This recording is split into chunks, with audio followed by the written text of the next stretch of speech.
주님을 향한 기대로 마음을 열고 온유하고 간절한 심령으로 주님을 기다리는 여러분들 가운데 주님은 상을 준비하고 계시고, 그리고 여러분들 가운데 함께 하시면서 그 내면을 주님의 환한 빛으로 차오를 수 있도록 분명히 역사해 주실 줄 믿습니다.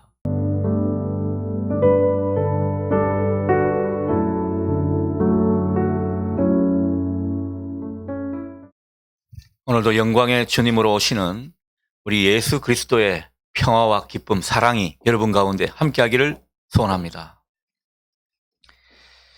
제가 몇 주 전에 기적에 관한 말씀을 나눌 때 서두에서 그런 이야기를 했죠. 대한민국 축구가 월드컵 경기에서 호날두가 속한 포르투갈을 이길 때 그것은 기적이라고 여러분에게 말씀을 드렸습니다. 여러분, 그 기적이 마침내 일어났습니다. 한국 축구가 드디어 월드컵 16강에 올랐죠. 이 월드컵 축구를 보고 또 토요 기도회까지 하고 또 여러 가지 주의를 준비하면서 제가 지금 수면 부족에 약간은 시달리고 있습니다. 저를 위해서 기도해 주시기 바랍니다. 여러분, 이 축구를 보면서 제가 얼마나 예를 태웠는지 모릅니다. 축구 경기일 뿐인데 이 경기를 위해서 제가 간절하게 이렇게 기도하기는 처음이었습니다. 아무튼 우리 온 국민의 염원이 다 이러했을 거라 생각합니다. 우리 국민들의 그 간절함은 기적을 낳았고, 그 강한 기대와 설레임은 결국 우리 축구가 16강에 오르는 쾌거를 이루게 되었습니다. 그런 생각이 들었습니다. 매년 맞이하는 우리 이 대림절 기간, 우리는 과연 이 대림절 기간에 이러한 간절함과 기대로 주님의 오심을 기다리는가? 16강에 들기를 그렇게 기대하고 기다리는데 주님의 오심을 기다리는 모습은 왠지 부족해 보인다는 것입니다. 여러분은 어떻습니까? 어떤 분은 인생은 기다림의 연속이다 이런 말을 했는데, 또 어떤 분은 기다림은 부질없는 것이다 이렇게 말하기도 합니다. 여러분, 과연 우리의 기다림이 부질없는 것일까요? 그렇지 않다고 봅니다. 만일 우리에게 기다림이 없다면, 기다림의 그 마음이 우리에게 없다면 늘 우리는 현재만 골몰하고 땅만 바라보는 그런 인간이 되고 말 겁니다. 무정하고 근시안적인 그런 사람의 모습만 남게 되는 것이죠. 인생이 뭔가 무미건조하고 의미를 잃어버릴지도 모릅니다. 그러니 우리 가운데 기다림이 있다는 것, 그 자체가 소중한 것입니다. 여러분, 기다림 그 자체는 참 좋은 것입니다. 우리가 뭔가를 또 누군가를 기다리게 되면 그것은 아직 오지 않은 미래를 앞당겨서 사는 것입니다. 현재보다 좋은 미래를 꿈꾸는 것이고 좋은 날을 기대하는 모습이라고 볼 수 있겠습니다. 그러니 공부하는 학생들에게 무엇보다 이 마음이 있으면 좋겠습니다. 기다리고 기대하는 마음 말이죠. 계속 그냥 현재 주어진 것만 하다 보면 원하고 또 원대한 그런 목표를 이룰 수가 없습니다. 학생들에게만 기다림의 마음이 있어야 하는 것은 아니죠. 우리 어른들도 정말 중요한 일을 앞두고 그리고 미래를 계획하는 그런 일들이 있게 될 때 무엇보다 바쁘게 분주하게 움직이는 그 모습보다 여러분, 기다림이 있어야 합니다. 주님이 함께 하시는, 주님이 이 가운데 역사하시는 그것을 기대하는 기다림 말입니다. 그러니 때로는 이 기다림 자체가 설레임이 되고 활력소가 되는 것입니다. 어떤 분은 이 기대와 기다림으로 살아가는 분들이 있는데 이분들은 굉장히 역동적인 삶을 삽니다. 그런데 그런 기대와 바람, 소망이 없는 사람들은요, 하루하루 그럭저럭 살아가는 것이 목표인 것처럼 그렇게 보입니다. 여러분에게 기대와 설레임, 그리고 더욱더 소망 가운데 주님의 오심을 기다릴 수 있기를 소원합니다. 우리가 이렇게 어려운 시기 가운데 특별히 주님의 오심을 기다려야 하는 까닭은 다른 게 아닙니다. 주님께서 이 땅을, 우리 교회를, 우리 가정을 분명 이전보다 더 새롭게 하시고 더 좋게 하실 것이기 때문입니다. 주님의 오심은 그냥 오시는 것이 아니기 때문이죠. 비록 우리가 처한 현실이 녹록지 않고 불확실한 게 사실이라 하더라도 설레이는 마음으로 주님을 기대하며 우리의 시간을 소중히 보낸다면 여러분 그 분들에게는 분명히 주님의 오심이 복이 되고 상이 될 줄 믿습니다. 여러분에게 이 은혜가 있기를 축복합니다.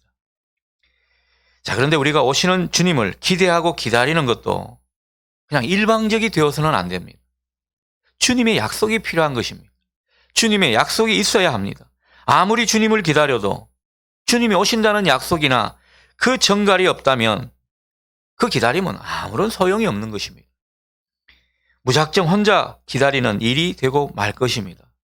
여러분, 사랑하는 이가 올지 안 올지 모르는 그런 가운데 무작정 기차역 대합실에서 기다리는 그런 연인의 모습을 생각해 보십시오. 짠하기 이를 데 없죠. 우리의 기다림이 만일 이렇다면 우리 또한 짠한 사람일 것입니다. 주님이 오시겠다는 약속이 없는 가운데 무작정 기다린다면 그 인생은 가엾은 존재죠. 하나님의 그 약속의 말씀이 없는데 무작정 하나님을 신뢰한다? 우리 믿는 신앙은요, 어쩌면 참 연약한 모습일 것입니다. 가엾은 존재일 수 있다라는 거죠. 자, 그러나 다행히 오늘 본문에서 주님은 분명히 약속하십니다. 여러분, 주님이 약속하시는 말씀은 꼭 붙드십시오. 그것이 우리의 힘이 되고 능력이 되는 것입니다. 12절 상반절입니다. 보라, 내가 속히 오리니. 여러분, 짧은 이 한마디의 말씀이 여러분에게 복음이 될 수 있기를 바랍니다. 주님이 오신다는 거죠. 속히 오신다는 겁니다. 반드시 오신다는 뜻입니다. 그러니 기다려라. 기다리는 것이 중요하다. 우리에게 말씀하시는 것입니다. 누군가 다른 사람에게 내가 금방 갈게. 그러면 어떤 뜻이 되는 것입니까? 내가 곧 가니까 기다려라. 이런 뜻이 되는 것이죠. 힘들지. 조금만 기다려라. 내가 곧 가겠다. 이런 말이 되는 것입니다. 그러니 곧 오신다는 이 주님의 약속의 말씀을 여러분들이 힘들 때마다, 어려울 때마다, 문제가 엉켜 있을 때마다 붙드실 수 있기를 바랍니다. 주님은 오신다. 여러분, 주님이 오시면 우리의 잘못되고 엉클어진 삶의 문제를 바로잡아 주실 것입니다. 억울한 마음이 있습니까? 분통 터지는 마음이 있습니까? 풀어주실 것입니다. 여러분, 우리 인생 가운데 새롭게 하실 것은 새롭게 하실 것입니다. 무너진 것은 다시 일으켜 주시고 없애야 할 것은 없애 주시는 것이 주님의 오심 가운데 주님이 하시는 일이라고 볼 수 있겠습니다. 여러분, 무너진 질서, 인생이든 사회든 이 무너진 질서도 주님이 오시면 회복시켜 주시는 것입니다. 주님의 오심의 그 의미가 이러한 것을 내포하고 있다라는 거죠. 여러분, 세상이 불의하고 점점 어두워져 가는 것 같습니까? 언제까지 그렇게 될 것 같습니까?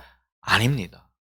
주님이 오시면 주님은 공평과 정의로 이 세상을 새롭게 다스려 주실 것입니다.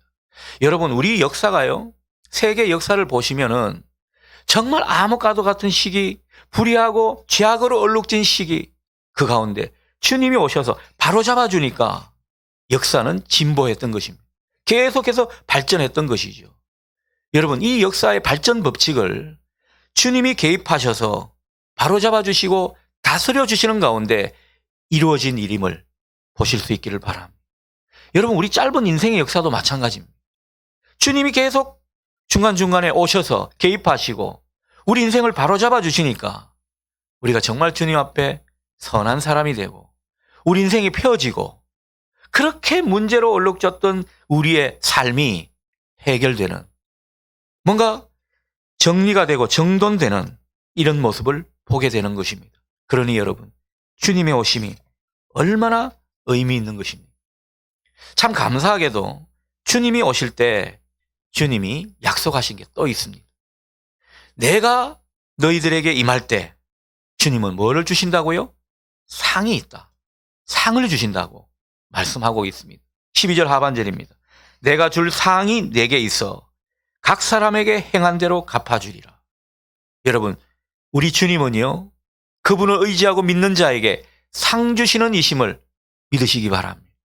주님의 오심은 주님이 상을 가지고 오신다는 그 사실을 의미하는 것입니다. 그런데 우리 주님은 행한 대로 갚아주시는 분이십니다. 주님께 선한 것을 많이 심었습니까? 그것에 상응하는 열매를 주시는 분이십니다. 그래야 공의의 주님이시죠. 주님 앞에 불의한 것을 심었습니까? 불의한 대로 주님은 심판하시는 것입니다. 행위대로 갚아주시는 주님이시기 때문입니다. 주님이 오시면 모든 것이 드러나는 거죠. 잘못된 것이 바로잡아지고 숨겨졌던 것이 드러나게 되고 이런 역사가 나타나게 되는 것입니다. 각 사람이 뭘 잘했는지 뭘 잘못했는지 다 드러나게 되는 거죠. 여러분, 우리가 주님을 남들보다 더 손해보고 정말 더 희생하며 주님을 섬긴 것 같습니까?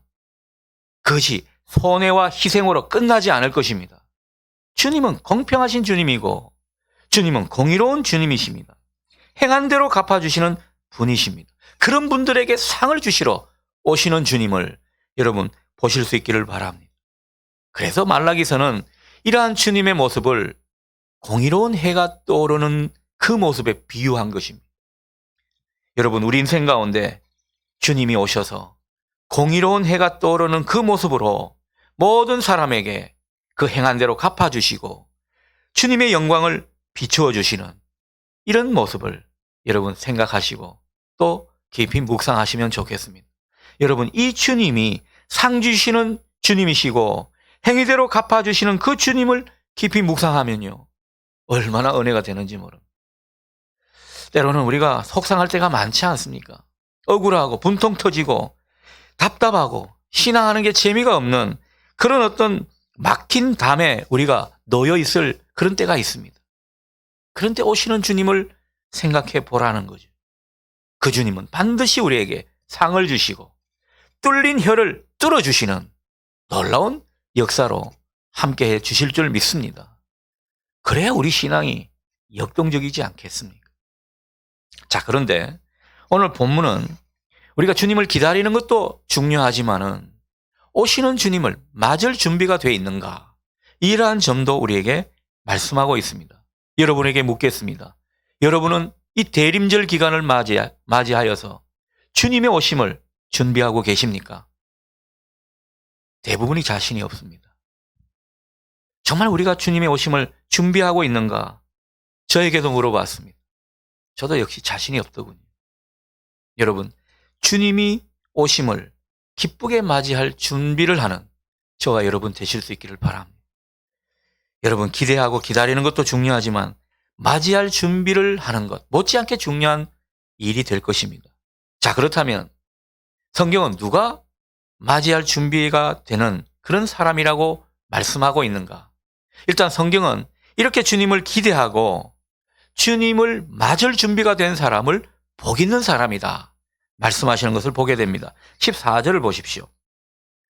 그는 생명나무에 이르는 권세를 얻고 성문으로 해서 성에 들어가려고 자기 두루마기 곧 자기의 겉옷을 깨끗이 빠는 사람이라고 우리에게 전해주고 있습니다.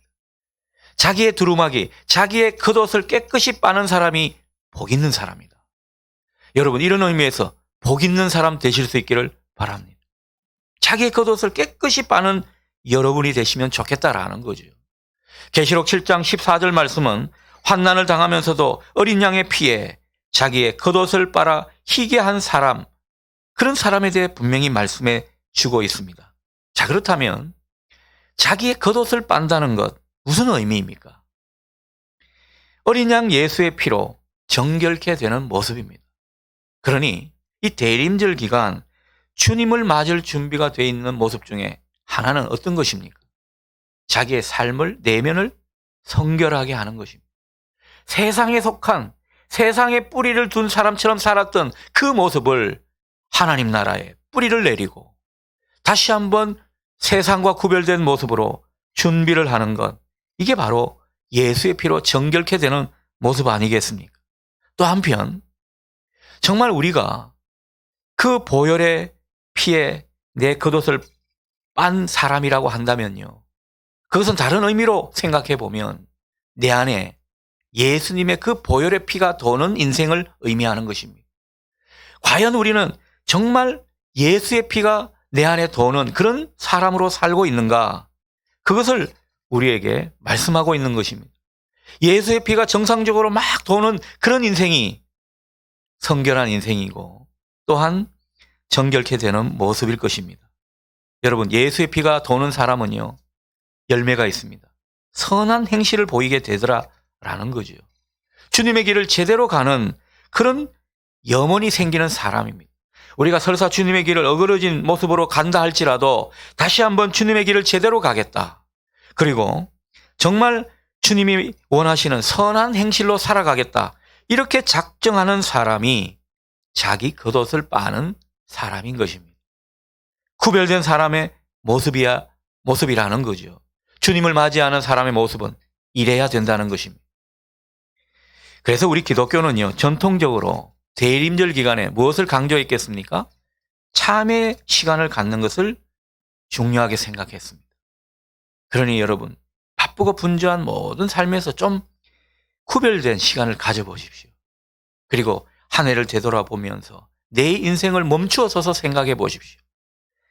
정말 하나님 앞에 내가 어떤 삶을 살고 있는지, 어떤 마음으로 주님을 사랑하고 섬기고 있는지 돌아보십시오. 정말 자기의 내면을 솔직하게 들여다볼 때 우리는 우리 자신과 마주하면서 우리의 부족함과 연약함 발견하게 될 것입니다. 그 가운데 주님을 맞이할 준비가 되는 것이죠. 또한 우리는 이 겉옷을 빠는 사람들의 모습에서 전통적으로 교회는 무엇을 또 강조했는가? 자선과 구제 사업을 많이 했고 또 그것을 강조했습니다. 선한 행실을 보이는 이런 삶을 요구했던 것이죠. 그래서 우리 교회도 연말에 이 김장을 해서 우리 교회 안에 또 교회 밖에 이웃들과 나누게 되는 것, 다 이런 목적이 있는 것입니다.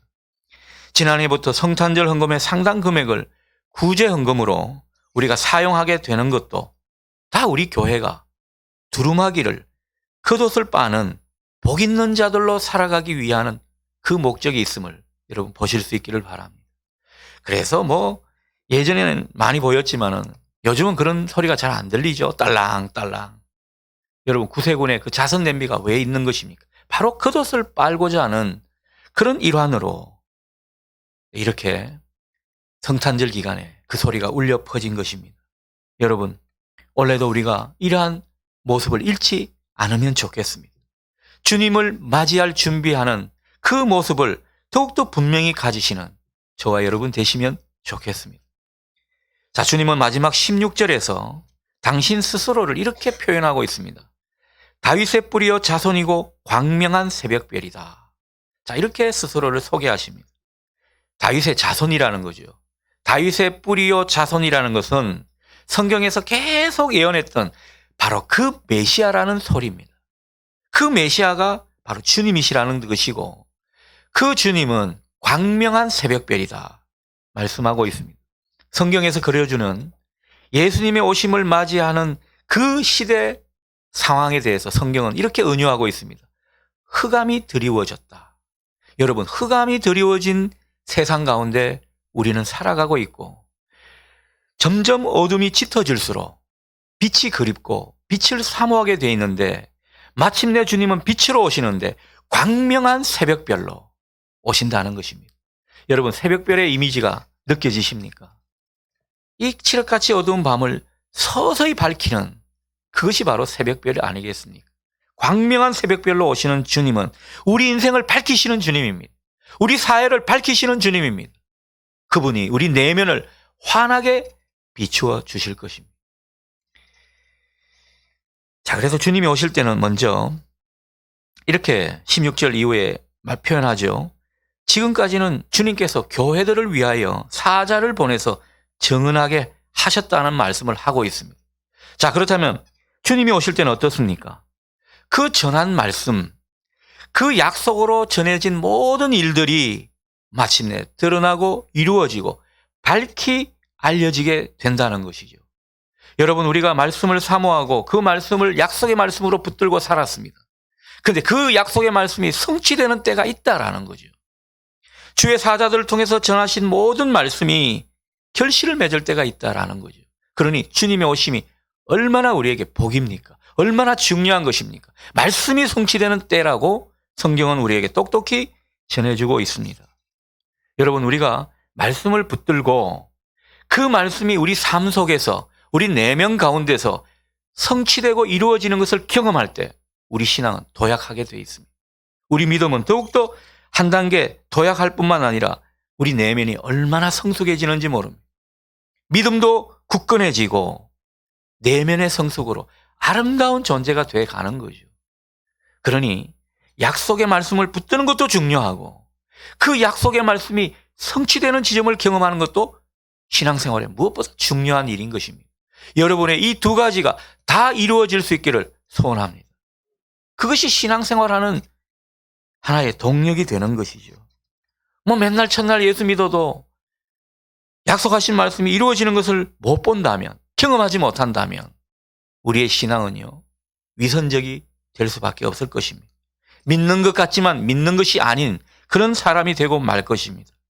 그러니 이 주님이 우리에게 오심이 얼마나 중요한 사건이냐라는 것입니다. 여러분, 또 광명한 새벽별로 오시는 주님은요, 흑암에 앉은 백성들에게 빛으로 오시는 주님이라고 말씀을 드렸습니다. 어둡고 척박한 삶 가운데, 죄 많고 허물이 많은 그런 인생들 가운데, 또한 답답하고 억눌린 그런 가슴을 호소하는 그런 인생들 가운데 주님은 광명한 빛으로 오신다는 거죠. 그래서 그 속을 환하게 해주신다는 것입니다. 그들과 함께 하시고 어루만져 주시면서 그 마음속에 주님의 영광의 빛이 차오를 수 있도록 인도해 가신다는 거죠. 여러분, 모름지기 우리 믿는 사람은요, 빛의 사람입니다. 빛의 사람인데 그 속에 어두움만 드러내 보인다면 우리는 우리의 정체성을 잃어버린 모습일 것입니다. 그러나 주님이 새롭게 오셔서 우리 마음속에 영광의 빛을 비추시고 그분의 빛 때문에 우리가 환하게 내면이 그 빛으로 차오르게 된다면 여러분, 그 자체가 우리 인생 가운데 행복입니다. 그 자체가 우리 인생 가운데 능력인 것입니다. 여러분, 예수 믿는 사람은 특별하게 세상 사람들한테 보여줄 게 없습니다. 그저 내 인생 가운데 주님이 비추신 빛이 드러나게만 하면 되는 것입니다. 주님은 그 빛을 착한 행실로도 드러나게 하시고 구별된 모습으로 비치시게도 하시고, 그리고 주님 닮은 작은 예수의 그 모습으로도 나타나게 하시는 거죠. 어떤 식으로든 주님의 빛이 필요합니다. 주님의 빛이 우리 속에서 환하게 비추어져야 합니다. 주님의 빛이 우리 속에 차올라야 한다는 거죠. 여러분에게 이 은혜가 있기를 축복합니다. 그래서 정말 주님을 기다리고 기대하는 사람에게 주님은 광명한 새벽별처럼 오셔서 다시금 빛과 소망의 삶을 살도록 그 내면을, 그 인생을 환하게 해 주실 것입니다. 주님과 함께 환하게 내면이 비추어지는 이런 삶을 다시 한번 사시는 우리가 되기를 소원합니다. 여러분, 주님이 오고 계십니다. 믿으십니까? 주님이 오고 계십니다. 믿으십니까? 우리는 주님의 오심을 믿는 사람들입니다. 우리는 이 사실을 믿기 때문에 오늘의 그 현실의 삶이 비록 우리 가운데 무게를 더하고 또 여러 가지 힘들게 한다 할지라도 희망을 잃어버리지 않습니다. 낙심하지 않습니다. 주님이 오시기 때문입니다. 그 주님의 오심을 붙들고 우리 모든 신앙의 선배들은 그 혹독한 현실을 이겼습니다. 이겨나갔습니다. 여러분, 믿음이란 게 이렇게 위대한 것입니다. 주님의 오심을 믿는 사람은 오늘 말씀처럼 주님의 오심을 기다리고 준비하는 사람들입니다.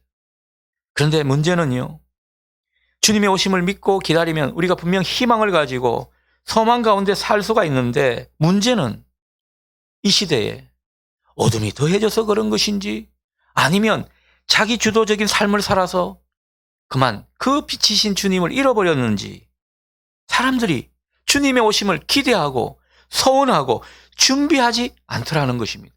여러분, 세상 사람들 이야기하는 것이 아닙니다. 주님을 믿는다고 하는 그리스도인들이 주님에 대한 기대가 사라졌습니다. 주님의 오심을 염원하지 않습니다. 주님의 오심을 준비하는 모습들이 많이 사라졌다라는 거죠. 저는 이런 맥락에서 예전에 성탄절 풍경을 가끔씩 떠올리게 됩니다. 여러분, 뭐 어릴 때가 아니더라도 우리 교회 수년 전의 모습만 보더라도 그런 것이 많이 느껴집니다. 여러분, 예전에는요, 길거리에 나가보면 참 크리스마스 캐롤이 많이 들려왔습니다. 근데 뭐 세상이 많이 악해지고 또 뭐 여러 가지 믿지 않는 사람들, 신앙 가지지 않는 사람들을 보호한다는 뭐 그런 어떤 역차별이 많이 생겨서 그런지 크리스마스 캐롤이 들리지 않습니다. 뭔가 들뜨고 유쾌한 이런 분위기가 많이 사라졌습니다. 물론 세상 사람들 때문에 그래 됐다 생각할 수도 있겠지만, 그러나 그 이면에는 정말 예수를 믿고 그분을 따른다고 하는 사람이 예수님의 그 오심을 기다리고 소원하는 이런 마음들이 점점 사라지고, 그 대신 하나님께서 세상 가운데 주신 것들, 축복으로 주시고 은혜로 주신 것들, 그것을 붙들고 씨름하느라 여러분 소중한 것을 잃어버린 그 탓은 아닌가 생각하게 됩니다. 그러니 우리 탓이 있다라는 거죠. 예전에 그런 풍경은 여러분 기억나실 겁니다. 아이들이 그 초롱초롱한 두 눈을 반짝이면서 산타클로스 할아버지를 기다리는 것입니다. 여러분, 아이들이 산타클로스 할아버지를 기다리는 것은 주님의 오심을 기다리는 그들만의 문화의 표현이라고 저는 생각합니다. 어쨌든 기다렸다라는 거죠. 근데 그 산타가 부모님인 것을 알게 된 이후에도 은근히 부모님이 계속 선물을 갖다 놓기를 바라는 그런 마음과 기다림이 아이들에게 있었습니다. 여러분, 청소년들도요, 뭐 산타클로스를 기대하지는 않지만은 연말에 크리스마스 때 교회에서 선물 주는 것을 얼마나 기대하면서 그 선물 받는 모습에 신나하고 또 이 부풀어 있는 그런 모습을 보였는지 모릅니다. 그래서 우리 아이들이 보면 성탄절 연말의 즈음에서 얼마나 착해지는지 모릅니다. 선물 좀 더 받으려고. 여러분, 그런 것도 어쨌든 성탄의 기쁨과 주님의 오심을 기대하는 일종의 문화가 아닌가 싶습니다. 우리 아이들만 그랬습니까? 어른들은 이 성탄 시즌에 얼마나 성탄 준비를 많이 했더랬는지 모릅니다. 여러분, 교회가 토요일 오후부터 주일 내내 얼마나 시끌벅적했는지 모릅니다. 주님의 오심을 준비하고, 그리고 주님의 오심을 기뻐하면서 주님을 맞을 준비를 했던 그 장면들이 많이 기억이 납니다. 그런데 여러분, 요즘 우리 그리스도인들이 과연 주님을 얼마나 기다릴까요? 주님의 오심을 고대하고 있는지 모르겠습니다. 그저 자기 세상 살기 분주하고 바쁘고, 그래서 일이 안 되면 안 된다고 불평만 늘어놓았지, 정말 주님이 오셔서 내 삶을 새롭게 다스려 주시고 내 삶을 새롭게 일으켜 주신다는 그런 능력의 주님을 기대하고 기다리고 있는지 다시 한번 되돌아보고 싶습니다. 이렇게 모두가 기다리고 설레었던 12월인데 요즘은 왠지 밍숭맹숭합니다. 뭐 성탄 행사 준비한다고 하면서 별로 마음이 없습니다. 그리고 정말 주님의 오심을 간절히 기대하는 그런 마음이 다양한 모습으로 느껴질 수 있는데 안타깝게도 느껴지지 않기 때문에 제 마음이 오늘 이런 마음을 주님이 주신 것은 아닌가 싶습니다. 우리 마음이 어느덧 메말라졌습니다. 우리 마음이 어느덧 좁아졌습니다. 그래서 소원과 기대함이 많이 옅어진 것은 아닐까 생각하게 됩니다. 하지만 기억하십시오, 여러분. 어두운 밤 같은 시대에도 등불을 밝혀두는 그런 심정으로 주님을 기대하는 사람들, 주님을 기다리는 사람들, 그분에게 주님은 반드시 오신다는 사실 말입니다. 여러분에게 이 믿음이 다시 한번 일어날 수 있기를 바랍니다. 보다 나은 내일, 뭔가 일이 해결되고 문제가 풀리는, 아름답게 조정되는 그런 내일을 기다리고 기대하는 그런 마음들이 많이 사라진 요즘입니다. 하지만 우리가 그런 그런 세태를 뒤로 하고 우리라도 광명한 새벽별이요, 우리 삶의 중심이신 그 주님을 기대하고 기다린다면 주님은 아마 힘있게 우리 곁에 다가오실 것입니다.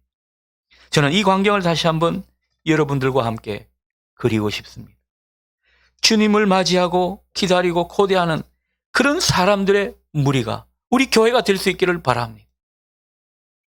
주님을 향한 기대로 마음을 열고 온유하고 간절한 심령으로 주님을 기다리는 여러분들 가운데 주님은 상을 준비하고 계시고, 그리고 여러분들 가운데 함께 하시면서 그 내면을 주님의 환한 빛으로 차오를 수 있도록 분명히 역사해 주실 줄 믿습니다. 그러니 이번 대림절 기간 성탄 시즌 간절한 기대와 설렘으로 소망을 따라 주님을 바라보는 우리가 되면 좋겠습니다. 우리의 마음속에 환한 빛으로 다가오실 주님을 더욱더 기대하십시오. 여러분, 그 환한 빛으로 가득 차오르는 우리의 삶을 기다려 보십시오. 주님은 새벽별처럼 다가오셔서 우리 인생을 그렇게 바꾸어 가실 것입니다. 여러분에게 이 믿음과 소원이 더욱더 차오를 수 있기를 기원합니다.